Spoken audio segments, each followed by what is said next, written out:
sitting down to take a stand. So the Perry House Coalition is kind of the unofficial Perry House support group that was kind of formed by a small group of us who kind of like pulled in a lot of supporters of Perry House. And it kind of came out of the frustration that we were feeling after, meeting with Jerry Berenson by himself, meeting with other administrations such as Michelle Rasmussen about the future of Perry House. And it really blew up during the Big Chiefs Forum. And the Big Chiefs Forum is sort of an assembly with SGA on a Sunday night. It's always on Sundays, so that's when SGA is. And big administration comes and they have a list of topics that they're going to talk about.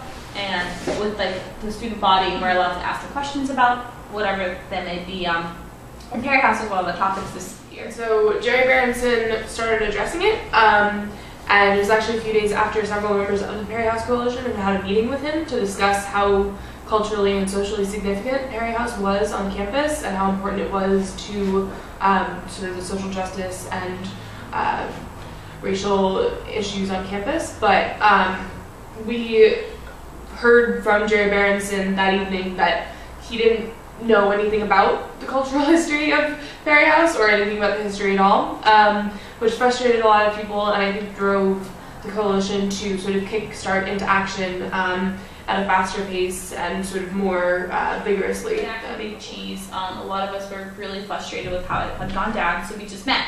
We just had a quick impromptu meeting in the campus center, and a lot of us started just talking about plans and what we really wanted to do and what could be doing to get more action to be done.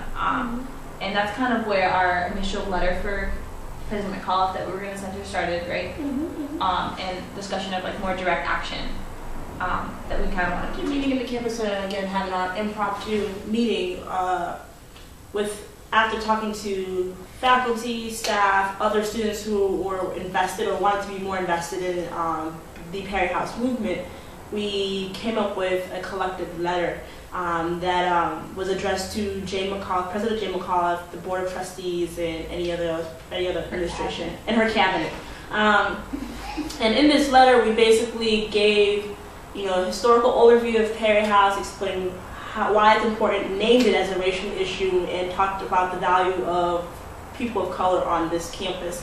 And then we made a list of demands, and one of those demands was to create a committee that would focus, a committee comprising of students, faculty, and administration that would focus predominantly on the Perry House issue and the possibilities for Perry House.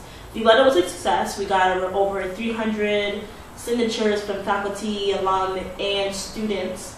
And soon after we delivered it to the president and her cabinet, she responded the next day confirming that she would create a committee for Perry House. But she had also included that this committee would oversee possibilities for Marymount Apartments on campus and Baton House. And if you click the links below, you'll see the links to the letters, both our letter to President McAuliffe and her cabinet and the administration, and her letter back to us. And added in our letters also a letter that some of the faculty wrote, not necessarily agreeing with everything we had said in our letter, but showing support of the students who were signing this letter. And that's about 38 signatures from a bunch of different faculty from different departments. Yes.